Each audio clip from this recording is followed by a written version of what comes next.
أعوذ بالله من الشيطان الرجيم بسم الله الرحمن الرحيم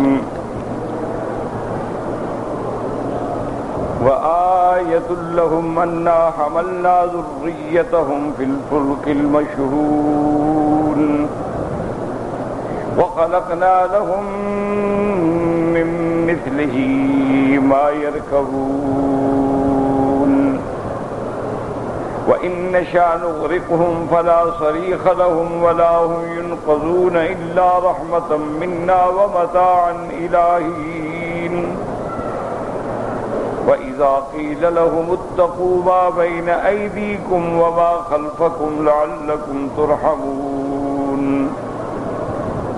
وما تأتيهم من آية من آيات ربهم إلا كانوا عنها معرضين وإذا قيل لهم أنفقوا مما رزقكم الله قال الذين كفروا للذين آمنوا ونطعم من لو يشاء الله أطعمه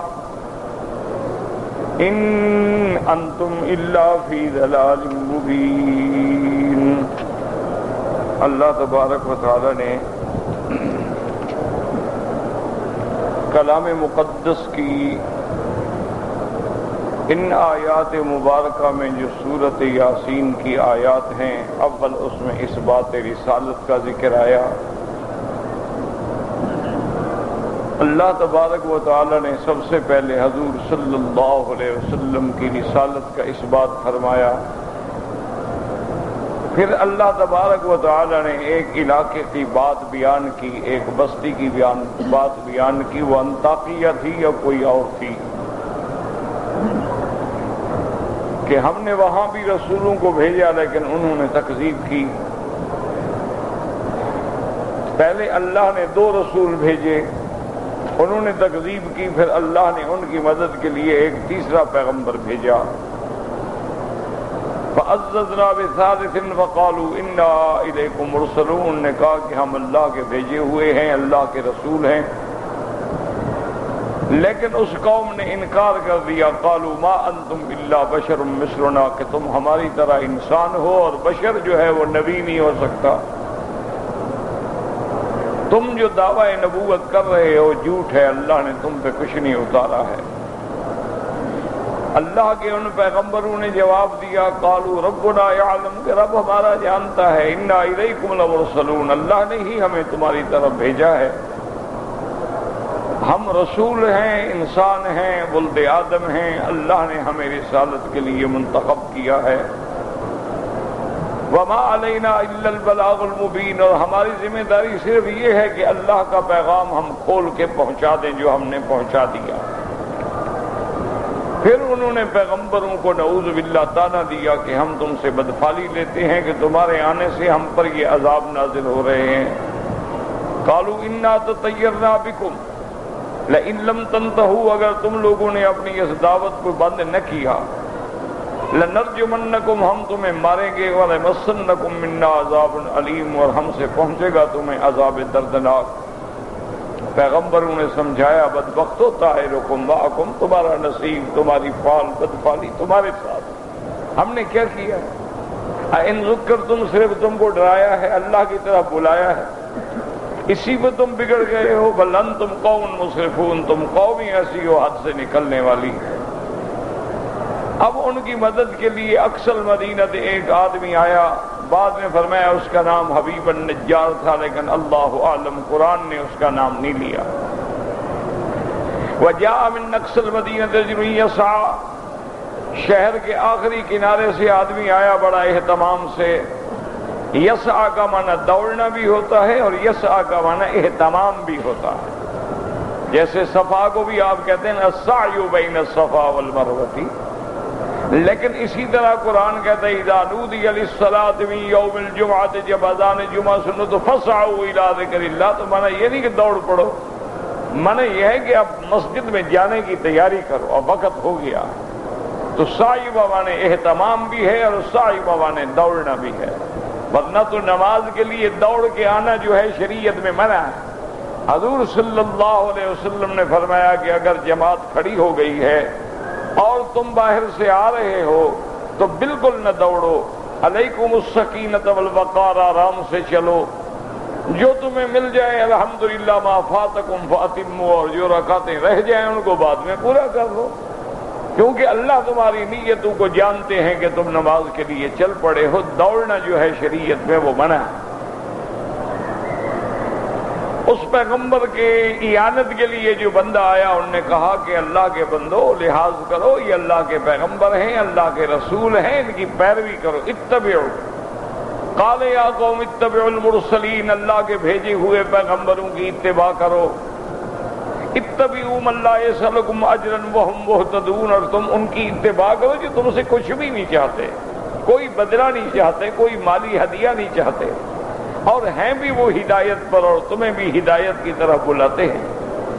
اور اس کے بعد پھر اس نے اپنی مثال دی کہ وَمَا لِيَ لَا أَعْبُدُ الَّذِي فَطَرَنِي، کہ مجھے کیا ہو گیا، میں کیوں نہ اس کی عبادت کروں جس نے مجھے پیدا کیا ہے۔ اور یہ بھی تو اسی لیے بلا رہے ہیں، یہ اللہ کے پیغمبر بھی تو یہی دعوت دیتے ہیں کہ جو تمہارا پیدا کرنے والا ہے، جو خالق ہے، جو مالک ہے، جو متصرف ہے، جو کریم ہے، جو رحیم ہے، اسی کی عبادت کرو۔ وَمَا لِيَ لَا أَعْبُدُ الَّذِي فَطَرَنِي وَإِلَيْهِ تُرْجَعُونَ، اور اسی کی طرف ہم نے لوٹ کے جانا ہے۔ أَأَتَّخِذُ مِن دُونِهِ آلِهَةً، کیا تمہاری طرح میں اللہ کو چھوڑ کے اور خدا بنا ڈالوں، اور حاجت روا اور مشکل کشا بنا ڈالوں؟ یاد رکھو ان یرد الرحمن بضر، اگر میرے اللہ نے مجھے تکلیف دینے کا فیصلہ فرمایا، لا تغنی عنی شفاعتہم شیئا، ان کی سفارش مجھے دھیلے کا بھی فائدہ نہیں دے گی، ولا ہم ینقذون، اور نہ ہی مجھے اللہ کے عذاب کے پکڑ سے یہ چھڑا سکتے ہیں۔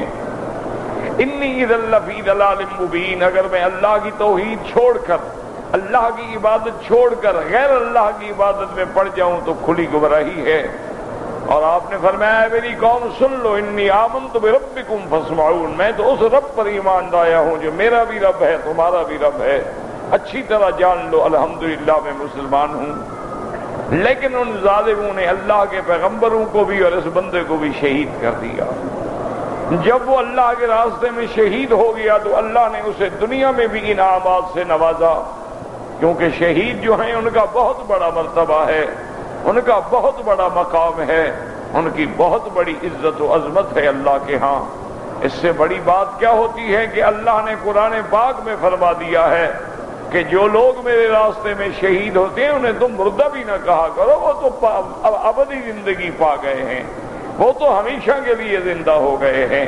وَلَا تَقُولُوا لِمَن يُقْتَلُ فِي سَبِيلِ اللَّهِ أَمْوَاتٌ بل احیاء ولا لا تشعرون، لیکن ان کی زندگانی کو تم سمجھ نہیں سکتے ہو کہ وہ عالم غیب ہے، وہ عالم برزخ ہے، اور عالم برزخ جو ہے وہ مغیبات سے ہے۔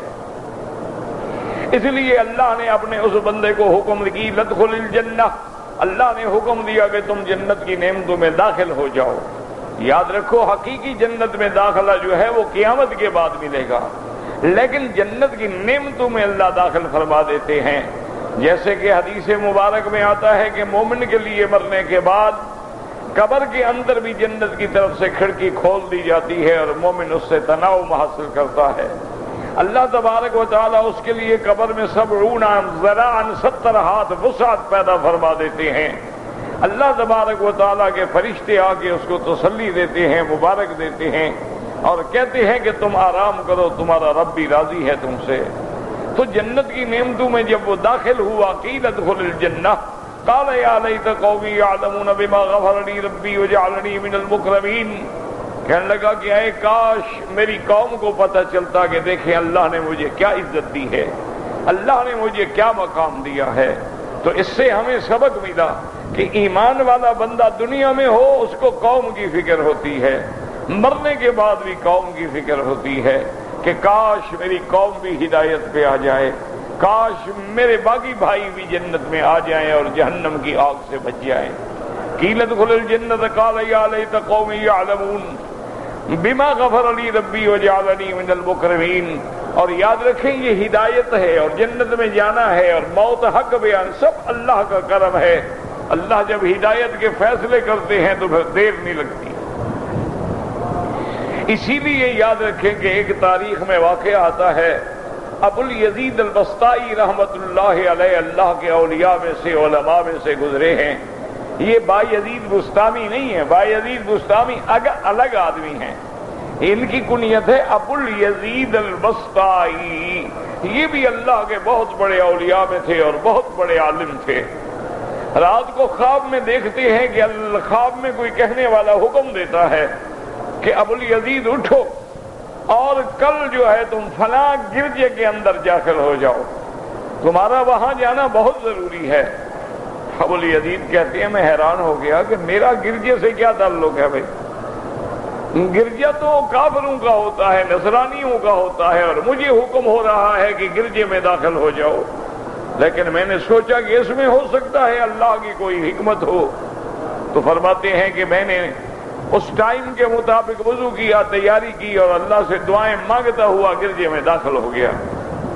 میں جب گرجے میں گیا تو گرجا جو ہے کھچا کھچ لوگوں سے بھرا ہوا تھا اور ان کا ایک بڑا پادری جو ہے وہ کھڑا تھا.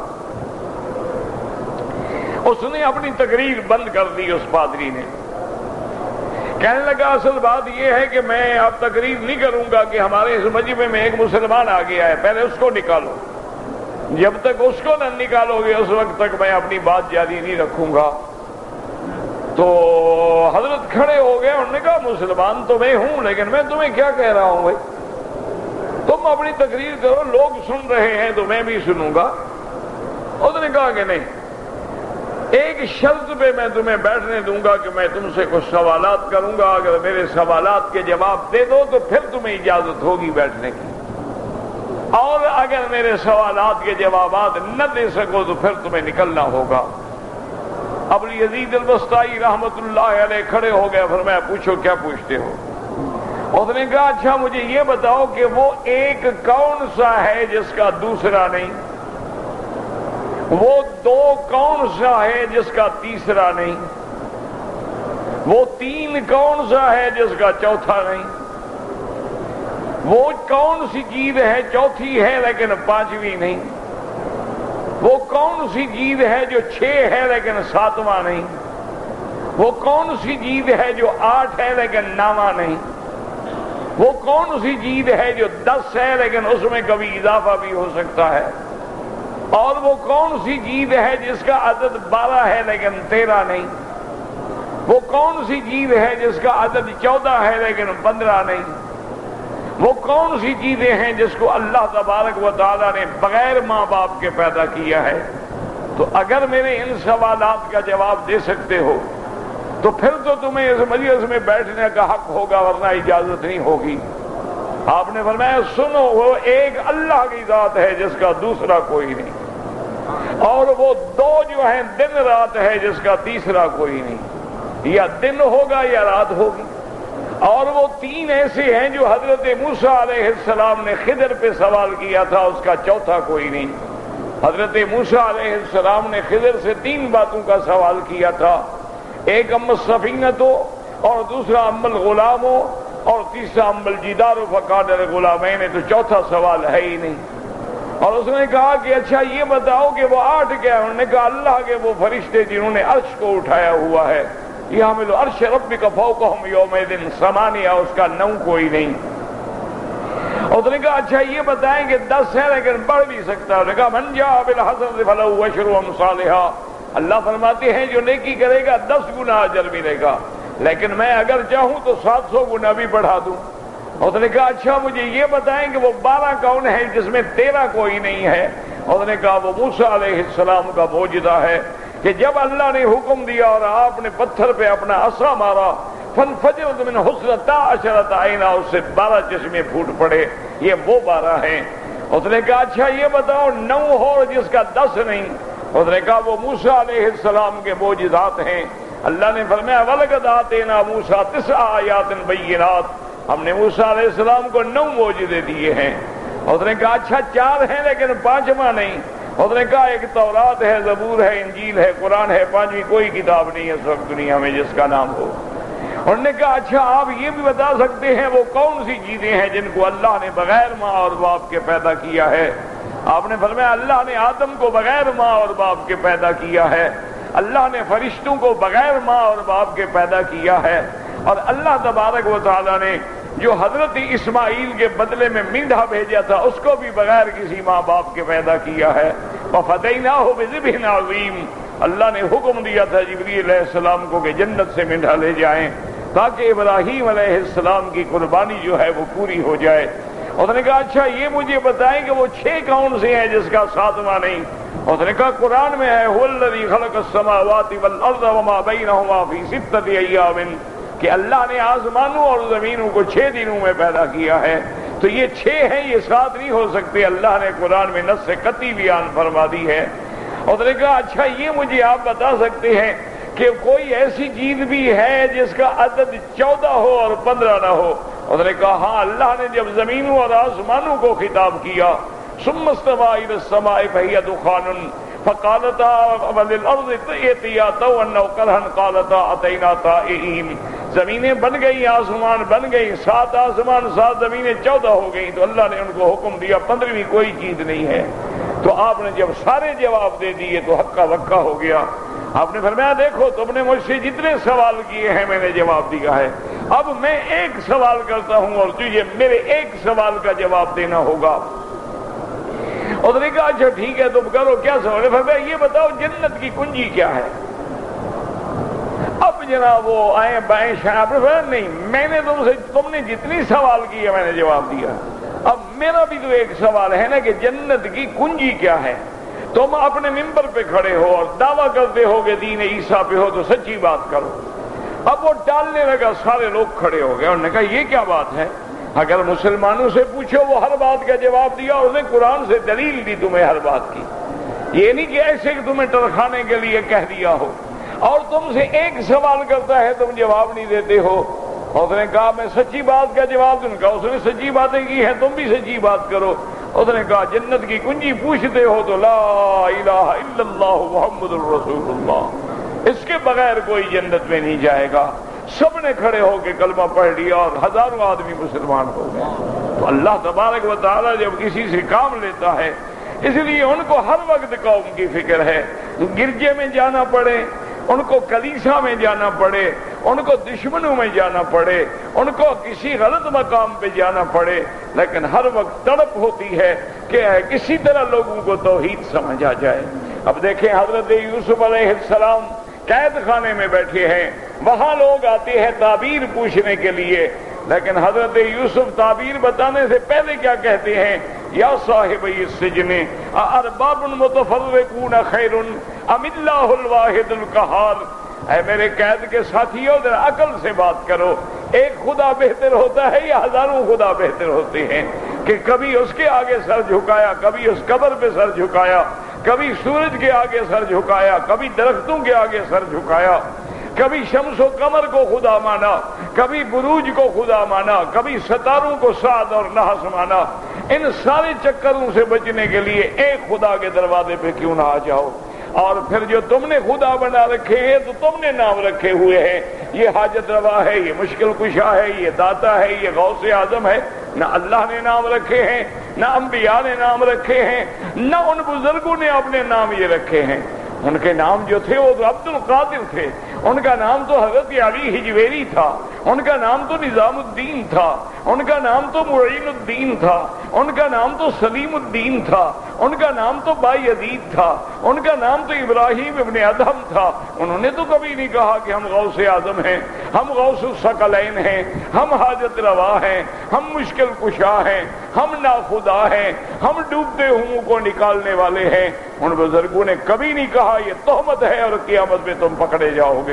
ما تعبدون من دونہ الا اسماء سمیتموها انتم وآباؤکم، جن کو تم نے عبادت کے لیے مقام معین کر رکھا ہے ان کے نام تم نے رکھے ہوئے ہیں، نہ اللہ نے رکھے ہیں نہ کسی نے رکھے ہیں. تم نے رکھے ہیں یا تمہارے ماں باپ نے رکھے ہیں.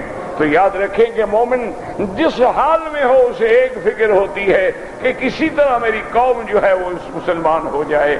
اب دیکھیں حضور ساری رات کھڑے ہیں جنت البقیع پہ، بی بی عائشہ ڈھونڈ رہی ہیں.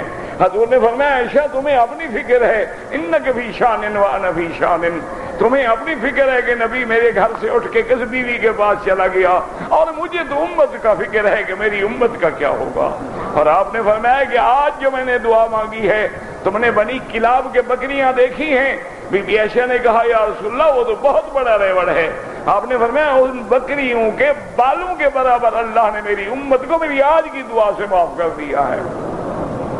اللہ کے نبی مدینے میں ہے تو امت کا فکر ہے، اللہ کے نبی مکے میں ہے تو امت کا فکر ہے، اللہ کے نبی عرفات میں ہے، مینا میں ہے، مزدلفہ میں ہے، امت کا فکر ہے۔ اللہم اغفر لامتی، اللہم اغفر لامتی، اللہم اہد قومی فانہم لا یعلمون۔ اسی طرح جو اولیاء ہیں، اسی طرح جو علماء وارث الانبیاء ہیں، ان کو بھی ہر وقت ایک ہی دھن ہوتی ہے کہ اللہ کسی طرح لوگوں کو ہدایت دے دے، اللہ کافروں کو اسلام نصیب کر دے، اللہ گناہ گاروں کو ہدایت دے دے، اللہ فاسق فاجر کو مومن کامل بنا دے، اللہ ان مخدرات میں، منشیات میں، عذاب میں، زنا میں، فحاشی میں، عریانی میں پڑے ہوئے لوگوں کو نکال کے اپنے دین کی محبت عطا فرما دے۔ اس لیے وہ بندہ بھی کہتا ہے یا لیت قومی یعلمون بما غفر لی ربی وجعلنی من المکرمین، کہ اللہ نے مجھے جو مقام دیا ہے کاش میری قوم دیکھتی تو شاید وہ بھی مسلمان ہو جاتے۔ اور اس کے بعد اللہ تبارک و تعالیٰ فرماتے ہیں کہ کبھی کبھی ہم اپنے اولیاء، کبھی کبھی ہم اپنے انبیاء کی گستاخوں سے دنیا میں بھی بدلہ لے لیتے ہیں۔ اور آپ حضرات بھی اللہ کے کعبے میں ہیں اور جمعہ کی شام ہے، دل سے دعا کریں کہ اب بھی جو میرے مدنی کے گستاخ ہیں اللہ اپنی قدرت سے ان سے بدلہ لے لے۔ یا اللہ ہم بے بس ہو چکے ہیں، ہم نام کے مسلمان ہیں، نہ ہمیں تیری توحید سے محبت ہے نہ تیرے مدنی سے محبت ہے۔ ہم تو صرف دعویٰ کرتے ہیں کہ ہم مسلمان ہیں، ہمارے محبوب محمد مصطفیٰ ہیں، نہ ہماری شکل نبی جیسی ہے، نہ ہمارا لباس نبی جیسا ہے، نہ ہمارے اقوال نبی جیسے ہیں، نہ ہمارے افعال نبی جیسے ہیں، نہ ہمارا گھرانہ نبی جیسا ہے، نہ ہمارے بیٹے بیٹیاں پیغمبر کے کہنے پہ چل رہے ہیں۔ ہم ہر بات کافروں پر چلتے ہیں لیکن زبانی کلامی کہتے ہیں حضور محبوب ہیں، محبوب کائنات ہیں، کملی والے پہ میری جان قربان، میرا مال میری اولاد قربان، لیکن داڑھی ضرور منڈاؤں گا۔ کس سے دھوکہ کر رہے ہو؟ اللہ کے نبی سے یا خدا سے؟ کس کو دھوکہ دینا چاہتے ہو؟ کہ جان قربان ہے لیکن نافرمانی ضرور کروں گا، جان قربان ہے میں حقہ نہیں چھوڑ سکتا، جان قربان ہے میں فلم نہیں چھوڑ سکتا، جان میری مدنی پہ قربان ہے لیکن میں ڈش پہ ضرور بیٹھوں گا، جان میری حضور پہ قربان ہے لیکن انٹرنیٹ پہ گندی فلمیں میں ضرور دیکھوں گا، جان میری نبی پہ قربان ہے، میرے گھر میں نہ حیا ہے نہ پردہ ہے، جان نبی پہ قربان ہے۔ پتہ نہیں ایسا منافق دنیا میں پتہ نہیں پہلے کو تاریخ میں بھی پیدا ہوا ہے یا نہیں ہوا۔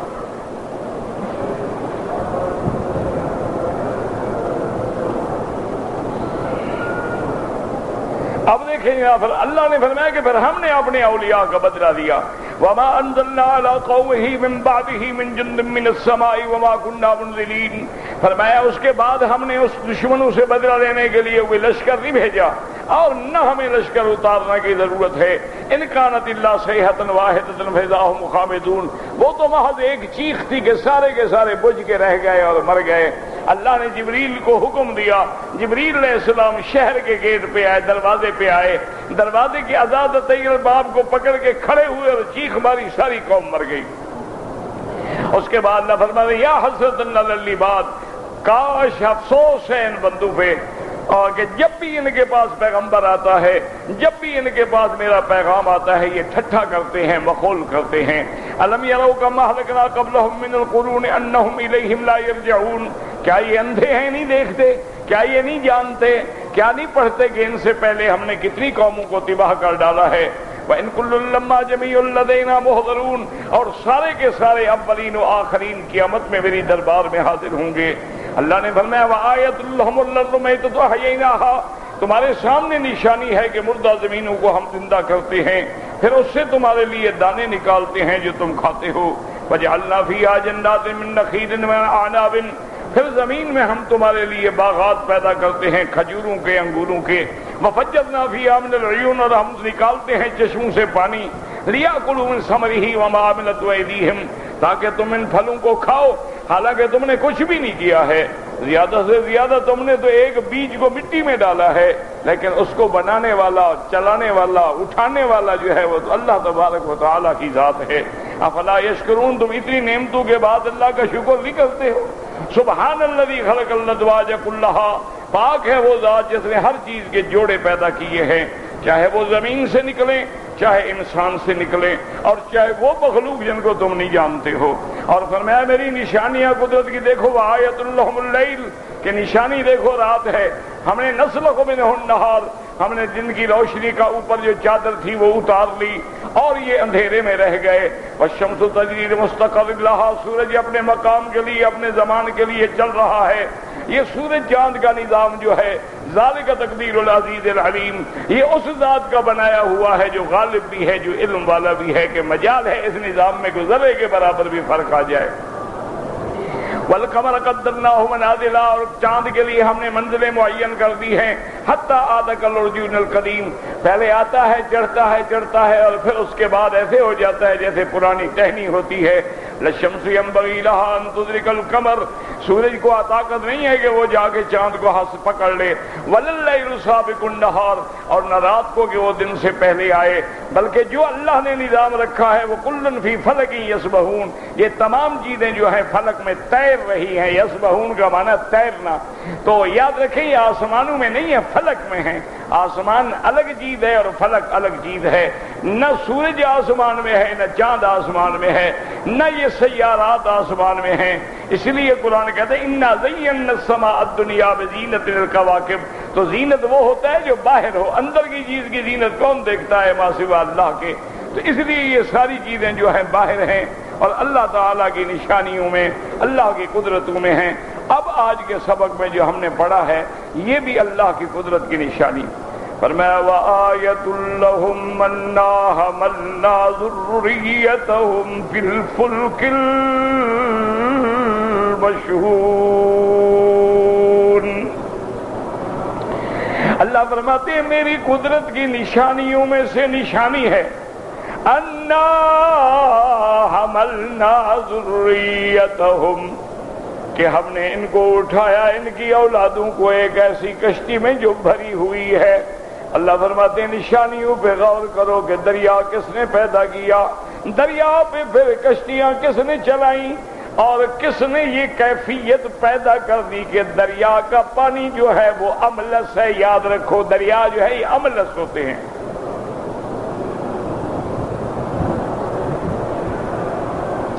املس کا معنی متساویت الاجزاء، جس کی ہر جز برابر ہے، اگر اونچی نیچی ہوتی تو کبھی کشتیاں نہ چل سکتی۔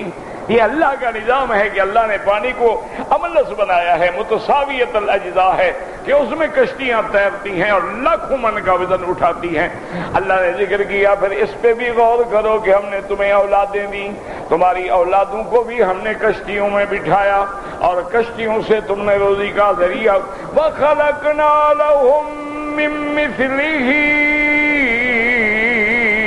مَا يَرْكَبُونَ، اور ہم نے بنایا اس کی مثل جن پہ تم سواری کرتے ہو۔ کیا مانا؟ وہ دریا کی کشتی ہے اور بر کے اندر، خشکی کے اندر ہم نے تمہارے لیے اونٹ پیدا کر دیے ہیں جو سفینۃ البر کہلاتا ہے، جس پہ سارا سامان اٹھا کے چل رہا ہے، گرمی ہے، سردی ہے، ریت ہے، پتھر ہے، اونٹ جا رہا ہے۔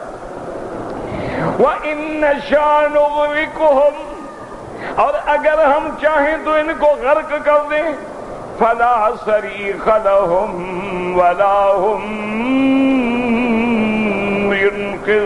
ينقذون، اگر ہم ان کو دنیا میں ہی نہیں دریاؤں میں غرق کر لیں، کوئی ان کی مدد کرنے والا نہیں، کوئی ان کو چھڑانے والا نہیں، کوئی ان کو ڈبونے سے بچانے والا نہیں۔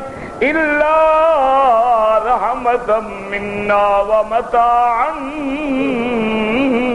الى حین، مگر ہماری رحمت ہے جو تمہیں دریاؤں میں بھی چلاتی ہے، تمہیں خشکیوں میں بھی چلاتی ہے، اور جس نے تمہیں ایک مدت معلوم تک مہلت دے رکھی ہے کہ فائدہ اٹھا لو، اس کے بعد موت ہے۔ وَإِذَا قِيلَ لَهُمُ اتَّقُوا مَا بَيْنَ أَيْدِيكُمْ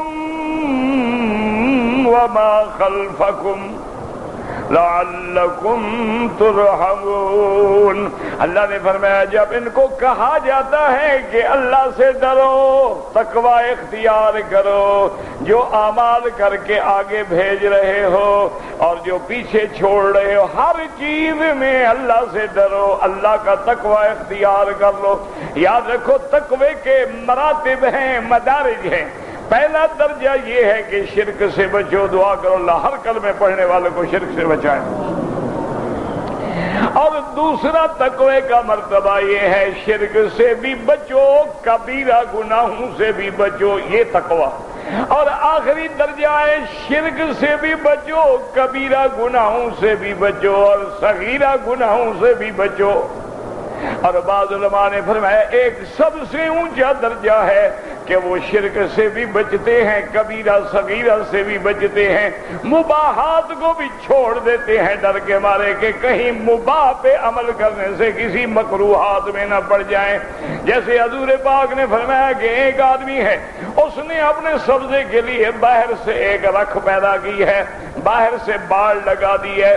اگر تم بکریاں باڑ کے قریب چراؤ گے تو ڈر ہے کہ کوئی کان فاحشۃ وساء سبیلا۔ اللہ فرماتے ہیں زنا کے قریب بھی نہ جاؤ۔ کیا مانا؟ یہ نہیں کہا کہ زنا نہ کرو، فرمایا قریب نہ جاؤ۔ جب غیر محرم عورت سے بات ہی نہیں کرو گے، اجنبی عورت سے تنہائی میں نہیں ملو گے، کبھی موبائل پہ بیٹھ کے چیٹنگ نہیں کرو گے، کبھی یہ نظریں نہیں اٹھاؤ گے، کبھی غیر محرم کے چہرے پر نہیں دیکھو گے، اس گلی سے بھی نہیں گزرو گے تو خود بخود محفوظ ہو گئے۔ اس لیے فرماتے ہیں وَلَا تَقْرَبُوا الزِّنَا، زنا کے قریب ہی نہ جاؤ۔ قریب گئے تو پھر تو آگ ہے، کسی وقت لگ سکتی ہے، بڑے سے بڑا آدمی جل جاتا، بڑے سے بڑے مولوی، بڑے سے بڑے پیر جو تھے، یہ عورت تو ایسا فتنہ ہے رگڑے گئے۔ اسی لیے میرے مدنی رحمت دو عالم صلی اللہ علیہ وسلم نے فرمایا ایاکم وفتنۃ النساء،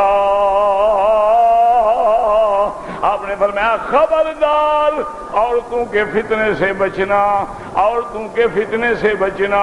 اور حضور نے فرمایا انما ہلکت بنو اسرائیل، بنی اسرائیل قوم پہ جو بربادی آئی تو انہی عورتوں کی وجہ سے آئی۔ اس لیے اللہ کا حکم ہے کہ برائی کے قریب بھی نہ جاؤ۔ یہ مانا نہیں کہ قریب سر پہ کھڑے ہو جاؤ، میں اندر تو نہیں گیا جی، کسی وقت چلے جاؤ گے۔ اسی لیے حضور نے فرمایا کہ جس ٹیبل پر، جس کھانے کے حال میں یدار علیہ الخمر، جہاں شراب تقسیم ہو رہی ہے، اس مجلس میں بھی نہ بیٹھو، اس ٹیبل پہ بھی نہ بیٹھو۔ حالانکہ تم نہیں پی رہے ہو، لیکن حکم ہے وہاں بیٹھو نہیں، نہ پی رہے ہو، وہ تو آ رہی ہے نا، بدبو تو آ رہی ہے نا۔ نہ پی رہے ہو تو پینے والوں کو تو دیکھ رہے ہو، نہ پی رہے ہو تو پینے والوں کے بعد خاموش بیٹھے، ان کو تو نہیں کہہ رہے ہو نا کہ جناب یہ حرام ہے۔ یہ تو پھر جرت والا کوئی عالم کہتا ہے نا۔ وہ حضرت ہزاروی صاحب کے بارے میں آتا ہے، اللہ ان کی قبر پہ رحمت کرے، وہ آپ کے ملک میں ایک بہت بڑا آدمی تھا، مر گیا بیچارہ، اللہ بخشے اس کو بھی۔ ہر مسلمان نے مرنا ہے، مرنے کے بعد کسی کی برائی نہیں ہونی چاہیے، اسے میں نام نہیں لوں گا۔ اتفاق سے حضرت جب گئے تو اس کی ٹیبل پہ بوتل بھی رکھی تھی اور جام بھی رکھا تھا، اور وہ شغلے میں نوشی فرما رہے تھے۔ تو مولانا آخر کو بچے تو نہیں تھے، MNA رہے، اتنا بڑا عالم، اتنا بڑا، انہوں نے کہا یہ کیا ہے؟ انہوں نے کہا مولانا کیا پوچھتے ہو، یہ شیرنی کا دودھ ہے۔ آپ نے فرمایا شیرنی کا دودھ تو نہیں لگتا مجھے، تو کتی کا پیشاب لگتا ہے جو تم پی رہے ہو۔ یہ حق بات کہنے والے مر گئے۔ اب تو جناب یہ ہے کہ افسر شیعہ ہو، ہمارے مولوی شیعہ بن جاتے ہیں، یوم حسین منا کے دعوت دیتے ہیں۔ اگر افسر بریلوی ہو تو میلاد کا جلسہ ہو جاتا ہے۔ اور دیکھا کہ یار یہ تو افسر بڑا سخت عقیدے کا پکا ہے، تو ٹھیک ہے توحید پر جلسہ رکھ لیتے ہیں، اللہ کی توحید کی بیان کر دو بس۔ آج کل تو یہ حال ہے، مولوی بھی بک گئے اور پیر بھی بک گئے، بتاؤ کیا خریدو گے؟ یہاں ہر چیز بکتی ہے، ریٹ میں فرق ہے، کو مولوی سستا بک گیا، کو مہنگا بک گیا۔ ہم جیسے اس لیے نہ بکے کہ ہمیں کسی نے خریدا ہی نہیں، جب ہمارا خریدار نہیں ہم کیا بکتے؟ ہم بے قیمت لوگ، ہمارا کوئی خریدار نہیں، ہم کیا بکتے؟ اگر ہمارا بھی ریٹ لگ جاتا تو پتہ نہیں ہم کہاں ہوتے۔ انا للہ و انا الیہ راجعون۔ تو یاد رکھیں، اس لیے قرآن کہتا ہے کہ جب بھی ان کے پاس آدمی اذا قیل لهم اتقوا ما بین ایدیکم وما خلفکم لعلکم ترحمون، اللہ سے ڈرو تاکہ تم پہ رحم کیا جائے۔ وما تاتیہم، اللہ فرماتے ہیں وما تاتیہم من آیت من آیات ربہم الا کانوا عنہا معرضین، جب بھی ان کے پاس کوئی توحید کی نشانی، اللہ کے انبیاء کی نبوت اور رسالت کی دلیل، قیامت کی نشانی آتی ہے، یہ منہ پھیر دیتے ہیں، یہ حق بات سننے کے لیے تیار نہیں ہے۔ ایمان سے کہیں، آج بھی اگر کوئی عالم صحیح توحید بیان کرے تو کیا ہر کوئی کہا چھوڑو یار وہابی ہے، بس وہ بھائی قرآن شریف نے کہا قرآن تو پڑھتا ہے نا لیکن ہے تو وہابی نا۔ انہوں نے کہا یار کعبہ سامنے ہوتا ہے کہ جو یار ٹھیک ہے بات سچی کہتے ہیں لیکن ہے تو وہابی نا، پیروں کو نہیں مانتا نا۔ مسئلہ تو یہ اٹکا ہوا ہے نا، ان کو پتہ نہیں کہ ہمارے تو اپنے پیر ہیں، ہم کیسے نہیں مانتے، ہم تو مداری نہیں مانتے، ہم تو مداریوں کو نہیں مانتے ہیں، ہم ان پیروں کو نہیں مانتے ہیں جن کے گھروں میں لوگوں کی عورتیں ہیں، ہم ان پیروں کو نہیں مانتے ہیں جن کی راتیں شراب میں گزرتی ہیں، ہم ان پیروں کو نہیں مانتے ہیں جو بھنگ کے رسیا ہیں، ہم ان پیروں کو نہیں مانتے جو بے نواز ہیں، ہم ان پیروں کو نہیں مانتے جن کا عقیدہ توحید پہ نہیں ہے۔ ہم تو اللہ والوں کے غلام ہیں۔ اولیاء اللہ ہوتے کون ہیں؟ الذین آمنوا وکانوا یتقون، جو ایمان پہ ہوں اور اللہ سے ڈرنے والے ہوں، وہ اللہ کے ولی ہوتے ہیں، ان کے جوتے ہمارے سر کا تاج ہے۔ اس لیے فرماتے ہیں وَإِذَا قِيلَ وَمَا تَأْتِيهِم مِّنْ آیَةٍ من آیات ربہم الا کانوا عنہا معرضین۔ وَإِذَا قِيلَ لَهُمْ انفقوا مما رزقکم اللہ، اور ان کو جب مسلمان کہتے ہو بدبختو اللہ نے تمہیں پیسہ دیا، دولت دیا، غریبوں کو بھی دیا کرو، غریبوں کی بھی مدد کیا کرو۔ قال الذین کفروا للذین آمنوا، اب کافر کیا جواب دیتے ہیں؟ انطعم من لو یشاء اللہ اطعمہ، کافر کہتے ہیں کہ دیکھو مسلمانوں، تم کہتے ہو رزاق خدا ہے، تو اگر ان غریبوں کو اس رزاق نے روزی نہیں دی تو ہم کیوں دیں؟ یعنی طنز کرتے ہیں، نعوذ باللہ، کہتے ہیں کہ اللہ نے جن کو غریب رکھا ہے، حالانکہ یہ بدبخت نہیں جانتے یہ نظام ہے، ساری دنیا غریب ہوتی نظام عالم تباہ ہو جاتا، ساری دنیا امیر ہوتی نظام عالم تباہ ہو جاتا۔ غریب کو امیر سے دولت کی احتیاج ہے، امیر کو غریب سے کام کی احتیاج ہے، وہ بھی محتاج ہے، وہ بھی محتاج ہے۔ اب آپ دیکھیں اربوں پتی آدمی ہو، اربوں پتی آدمی ہو، اس کے پاس 2-2 کروڑ کی گاڑی ہو لیکن ڈرائیور کا محتاج ہے، آپ کروڑوں لگا کے کوٹھی بنا لیں لیکن پلمبر کے محتاج ہیں، درخان کے محتاج ہیں، مستری کے محتاج ہیں، آرکیٹیکٹ کے محتاج ہیں، انجینئر کے محتاج ہیں۔ آپ کے گھر میں گندگی ہو جائے تو جھاڑو دینے والے کے محتاج ہیں، ورنہ آپ کو خود جھاڑو دینا پڑتا۔ یہ تو نظام ہے میرے اللہ کا۔ وَإِذَا قِيلَ لَهُمْ أَنفِقُوا مِمَّا رَزَقَكُمُ اللَّهُ قَالَ الَّذِينَ كَفَرُوا لِلَّذِينَ آمَنُوا أَنُطْعِمُ مَن لَّوْ يَشَاءُ اللَّهُ أَطْعَمَهُ، ان کو ہم دیں، اللہ چاہتا تو وہ ان کو کھلا دیتا۔ ان انتم الا فی ضلال مبین. وہ کہتے بھی تم تو گمراہ ہو، غلطی میں ہو، اگر اللہ راضی کہتے ان کو کیوں نہیں دیتا، ہم کیوں دیں؟ تو دعا کریں اللہ ہمیں صحیح بات سمجھنے کی توفیق دے، اللہ ہمیں توحید و سنت کا دیوانہ بنائے، اللہ ہمیں بدعات سے دور فرمائے، اللہ تمام بدعات اسلامیہ پہ رحم فرما دے، اور اللہ گستاخان محمد مصطفیٰ پہ اپنا قہر نازل فرما دے.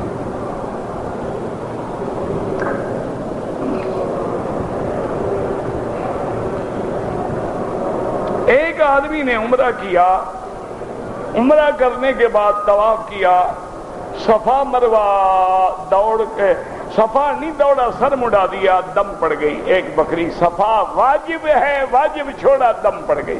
مکے میں ایک بکری ذبح کر کے غریبوں کو کھلائے. اگلے دن اپنے گھر سے احرام باندھ کے عمرہ کیا، اس کا دینے کا فائدہ ہی نہیں، وہ عمرہ ہی نہیں ہے. گھر سے بھی عمرے ہوتے ہیں. ماشاءاللہ تیرا گھر بھی اب میقات ہو گیا کہ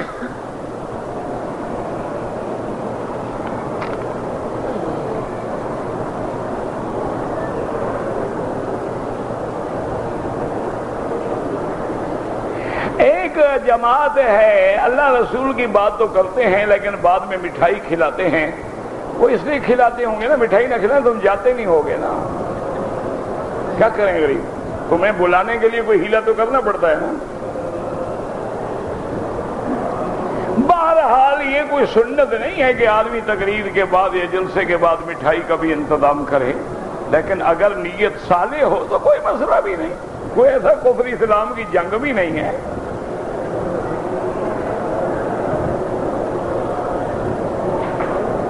وہ بھی سب جماعتیں جو بھی اللہ قرآن کی بات کریں سب اچھی ہیں، یاد رکھو. کوئی جماعت کیا ہوتی ہے، یہ ایک اپنا نام ہے.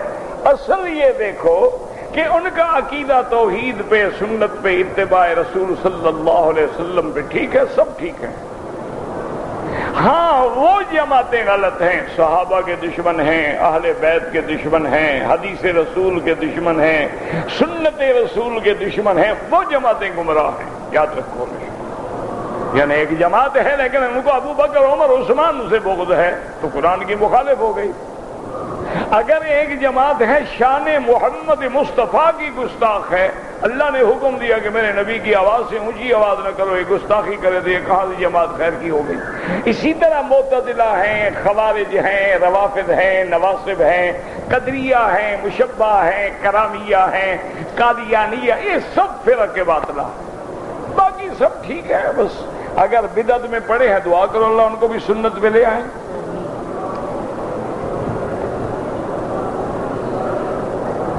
اگر عصر کے بعد طواف کیا ہے، حنفی مسلک میں 2 رکعت مغرب کے بعد پڑھیں.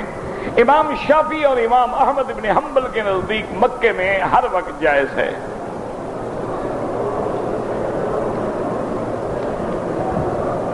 کسی آدمی نے سر پہ پستول رکھ کے کہا گن پوائنٹ پہ کہ طلاق دو، اگر یقین تھا کہ مار دے گا پھر طلاق نہیں ہوگی. لیکن حقیقت اکراہ کا فیصلہ کون کرے گا؟ دیکھنا پڑے گا نا کہ کیا اگر طلاق نہ دیتا تو وہ مار دیتا. ایک ہے صرف ڈراوا باز کھلونا پستول لے کر بھی ڈاکے مار لیتے ہیں. تو حقیقت دیکھنی ہوگا، اگر حقیقت ہو پھر طلاق نہیں ہوگی. میرے پاس 80,000 پاکستانی ہے، زکوٰۃ دینی ہو، کیوں نہیں دینی ہوگی جناب؟ ویسے یہ دیکھ لو آج کل پتہ نہیں 1 تولے کی کیا قیمت ہے، میرے خیال میں 20,000 روپے تولے کی قیمت ہے. ہاں جی، اچھا تو پھر 7 تولے کی قیمت تو 1,40,000 جا کے بنے گی نا، پھر تو زکوٰۃ نہیں بنتی. لیکن 80,000 کے علاوہ بھی کوئی چیزیں اور ہیں کہ نہیں ہیں؟ سب ملا کے اگر 7.25 تولے سونے کی قیمت بن جائے تو زکوٰۃ دینی پڑے گی. یا چاندی ہے، سونا ہے، کچھ نقدی ہے، کچھ پیسہ ہے، اور گھر میں اور چیز زیور ہیں، اور پھر تو ملا جلا کے زکوٰۃ دینی ہوگی. چچا جی کے لیے طواف کروں، فوت ہو گئے. ہاں جی بالکل، چاچا بھی باپ کی جگہ ہے، کیوں نہ کرو. اگر عورت صفا مروہ کے بعد بالوں کو نہ کاٹے بالکل دم پڑ جائے گا، اور جب تک بال نہیں کاٹے گی گویا احرام میں ہے. کیا مانا؟ مثلا میاں بیوی لیٹ گئے دم پڑ گئی، پھر لیٹ گئے پھر اور دم پڑ گئی، کیونکہ احرام سے تو نکل ہی نہیں۔ احرام سے نکلنا ہے بال کاٹنے سے، رومال کھولنے سے نہیں نکلتا آدمی احرام سے۔ اونٹ کا گوشت کھانے سے وضو ٹوٹ جاتا ہے حنابلہ کے نزدیک، احناف کے نزدیک لغوی وضو ہے کہ کلی کر لے۔ اگر نماز پڑھتے ہوئے جوتے سامنے رکھے ہوں کوئی حرج نہیں، لیکن حضور نے طریقہ بتلایا ہے کہ یا دائیں رکھو، اگر دائیں بندہ ہے بائیں رکھو، بائیں بھی بندہ ہے فرمایا دو ٹانگوں کے درمیان میں رکھ لو۔ اگر آدمی زندہ ہے وہ وصیت کرے کہ میرا عمرہ کرو، ورنہ نہیں اپنے لیے کرو۔ کہتے ہیں جی فرعون کا لاش ابھی تک ہے، ہاں جی بالکل ابھی تک ہے، تو انہیں دیکھنا ہے، کوئی رشتہ داری ہے کیا؟ وہ تو عبرت ہے، عذاب ہے، کیا دیکھو کیا کرو گے؟ وہ تو لاش پڑی ہے، ایک فرعون کی نہیں کئی فرعونوں کی پڑی ہے۔ حرام میں مصر میں جاؤ گے فرعون ایک تھوڑا تھا، فرعون جو ہے لقب ہے مصر کے بادشاہوں کا، وہ تو فرعونہ ہیں کئی فرعون، وہ حضرت موسیٰ والا فرعون بھی ابھی تک پڑا ہے، لیکن آگ لگاؤ کیا کرو گے؟ دیکھ کے کوئی دیکھنے والی چیز ہے؟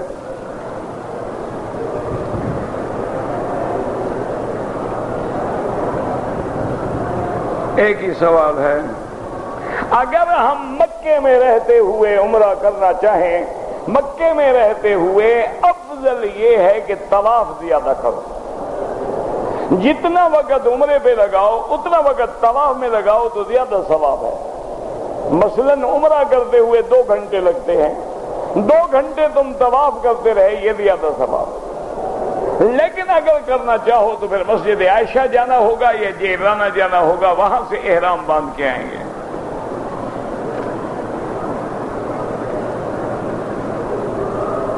اگر عمرہ کرتا ہے حج نہیں کر سکا کوئی حرج نہیں۔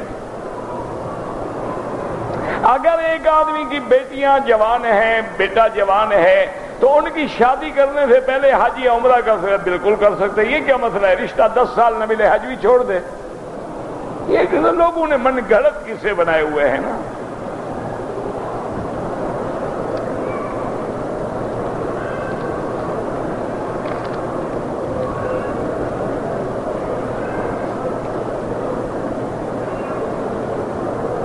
ہمارا گھر جو ہے حدود حرم سے 13 کلومیٹر دور ہے، آپ اپنے گھر سے بھی احرام باندھ کے عمرہ کر سکتے ہیں۔ منع یہ ہے کہ حد حرم سے باہر جانا ہوگا۔ مسجد عائشہ چونکہ باہر ہے، جیرانہ باہر ہے، عرفات باہر ہے، حدیبیہ باہر ہے، جدہ باہر ہے، بحرہ باہر ہے، تمہارا گھر بھی باہر ہے، وہاں سے احرام باندھ کے آ جاؤ۔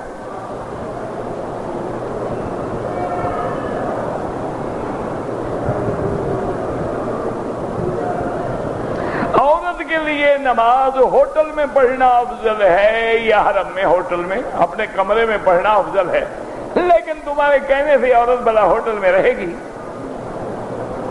اب تو تم یہ مسئلہ پوچھو کہ بھئی مرد کی نماز ہوٹل میں افضل ہے، چونکہ عورت نے تو آنا ہے، اس نے تو سارے جہان کا طواف بھی خراب کرنا ہے، ہر حال میں نماز بھی خراب کرنی ہے۔ آپ نماز پڑھیں گے وہ آگے گزرے گی، ورنہ اللہ نے اس کو آنکھیں نہیں دی ہیں میں نماز پڑھے میں بیٹھ جاؤں 15 منٹ، جب لوگ اٹھ جائیں گے میں چلی جاؤں گی، لیکن نہیں، آگے گزرے گی کہ سب کی نماز برباد ہو۔ بہرحال اس کی نماز گھر میں افضل ہے، لیکن اگر وہ حرم میں آنا چاہے تو روک بھی نہیں سکتے شرعاً۔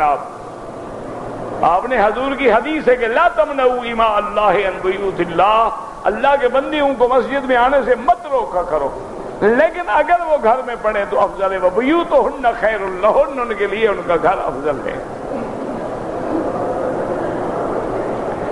اگر رش ہے تو عورت طواف نہ کرے، دور بیٹھ کے قرآن پڑھے، کعبہ دیکھتی رہے، بس اپنے اوقات بنا لو۔ جب رش نہ ہو باہر ایک طواف کرو، رش میں 10 طواف کرو، کوئی فائدہ نہیں کہ لوگوں کو کندھے سے کندھا لگ رہا ہے، پس رہے ہیں، عورتیں مرد ملے ہوئے، انا للہ و انا الیہ راجعون۔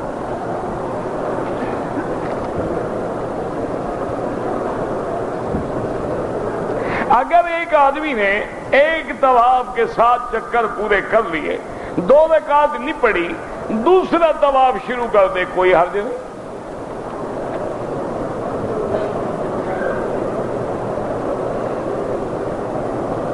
اگر ایک آدمی حج پہ آئے، حج کر لیا، طواف زیارت کر لیا، ہر چیز سے فارغ ہو کے میاں بیوی آپس میں مکے میں مل سکتے ہیں، تو مکے میں جتنے بچے پیدا ہوتے ہیں یہ بغیر ملے ہوئے ملتے ہیں، اوپر سے گرتے ہیں، ماشاءاللہ۔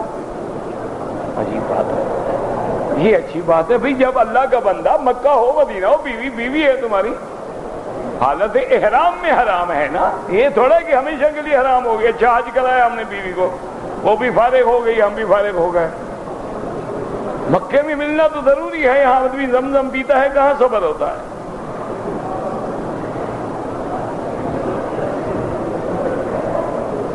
میں نے کراچی سے روانہ ہوتے وقت احرام نہیں باندھا، مسجد عائشہ سے احرام باندھا۔ آپ عمرے سے بھی محروم ہو گئے میقات کے، اور ایک دم بھی پڑ گئی۔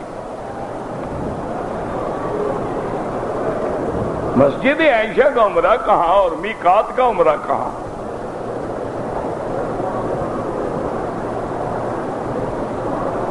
آج کل بچے کمپیوٹر پہ گیم کھیلتے ہیں، کیا پتا وہ کون سی گیم کھیلتے ہیں۔ گیم کی بات ہے نا، یہ تو دیکھنا پڑے گا نا ماں باپ کو کہ بچہ کون سی گیم کھیل رہا ہے۔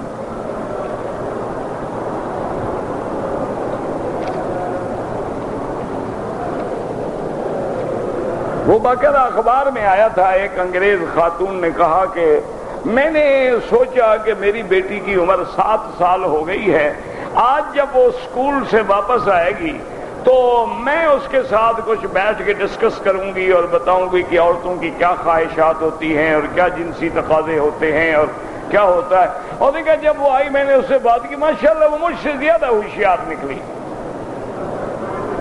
تو آج کل کے بچے ماشاءاللہ جناب گیم نہیں کھیلتے، پتہ نہیں وہ کیا کیا گیم کھیل رہے ہیں۔ کبھی چیک تو کرو بچوں کے موبائل کو، کبھی چیک تو کرو بچوں کے کمپیوٹر کو، کبھی اپنی بیٹی کا موبائل لے لینا، جو نمبر ہے اسے کال کر کے دیکھو کیا کیا حشر ہو رہا ہے۔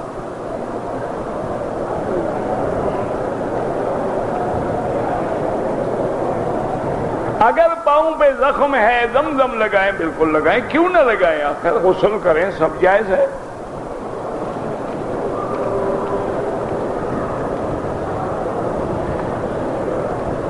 کہتے ہیں جی کہ پہاڑ کا نام ابھی قبیس کیوں رکھا؟ وہ بندہ تھا، اس کی نسبت ہے، جیسے عمر کی طرف نسبت ہے، ہند کی طرف نسبت ہے، تو نام ہے۔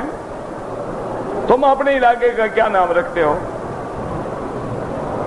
تم بھی تو رکھتے ہو نا کہ جی یہ رحیم یار خان ہے، یہ ملتان شریف ہے، یہ اچ شریف ہے، یہ سکھر شریف ہے، کیوں رکھتے ہو؟ تو نسبت تو ہوتی ہے۔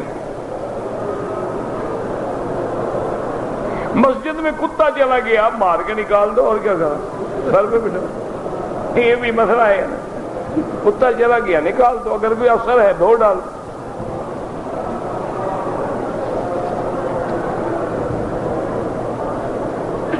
اگر زمزم ہم گھر لے جائیں، بابا تھوڑا تھوڑا دو، ملا کے کیوں دو؟ کو بھی اتنا ہم لائے ہیں، تھوڑا ایک ایک گھونٹ دے دو۔ اگر اس کو زمزم کی قدر ہے تو ایک گھونٹ بھی کافی ہے، اور نہ ڈرم بھی لے جاؤ، کوئی بات نہیں۔ آپ زمزم سے وضو کر سکتے ہیں، بالکل کر سکتے ہیں، لیکن جب دوسرا پانی موجود ہے تو کیوں کریں؟ ورنہ بالکل حضرت اسماعیل غسل کس سے کرتے تھے؟ وضو کے طور پر، زمزم کے سوا پانی ہی نہیں تھا۔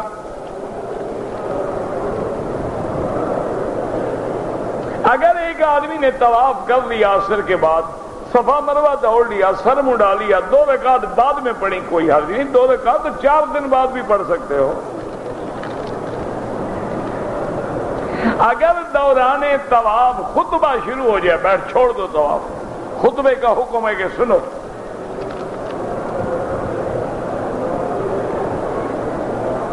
ایک آدمی پشاور سے جدہ آ رہا ہے نوکری کے لیے، مرد ہے یا عورت، اس کی عمرے کی نیت ہی نہیں ہے۔ بہرحال امام ابو حنیفہ رحمۃ اللہ علیہ کے نزدیک تو دم پڑے گی، وہ کہتے ہیں نیت ہو یا نہ ہو، میقات سے بغیر احرام کے نہیں گزر سکتا۔ اگر ہماری نیت پہ چھوڑ دیا جائے تو پھر 5 میقات مقرر کرنے کی ضرورت ہی کیا تھی؟ یہ 5 جگہ کیوں مقرر کی گئی؟ گو بعض ائمہ نے ایک حدیث سے کہ لمن اراد الحج والعمرہ کی قید کو سامنے رکھا ہے، لیکن بہرحال عمرہ کرنے پر تو سب حضرات کہتے ہیں افضل ہے کہ احرام باندھ گیا ہے۔ ربنا تقبل منا انك انت السميع العليم وتب علينا انك انت التواب الرحيم اللهم اجعل لنا وللمسلمين من كل هم فرجا ومن كل ضيق مخرجا ومن كل بلاء عافيا اللهم اصلحنا واصلح بنا واصلح اولادنا واولاد المسلمين اللهم اصلح شبابنا وشباب المسلمين اللهم اصلح بناتنا وبنات المسلمين اللهم اصلح احوالنا واحوال المسلمين اللهم اصلح امورنا وامور المسلمين اللهم اصلح قلوبنا وقلوب المسلمين اللهم اصلح نياتنا ونيات المسلمين اللهم اصلح ذرياتنا وذريات المسلمين اللهم اصلح لنا شاننا كلها فلا تكلنا الى انفسنا طرفة عين قط ولا اقل من ذلك اللهم لا تجعلنا وزغة للمازغين لا تجعلنا عقدة للآكلين لا تجعلنا فتنة للقوم الظالمين اللهم انصر الإسلام والمسلمين اللهم انصر المجاهدين في كل مكان اللهم اهلك أعداءك أعداء الدين اللهم احفظ سائر بلاد المسلمين وهذا البلد الأمين واجعلها آمنا مطمئنا سخاء رخاء إلى يوم الدين برحمتك يا أرحم الراحمين صلى الله تعالى على خير خلقه سيدنا محمد وعلى آله وصحبه أجمعين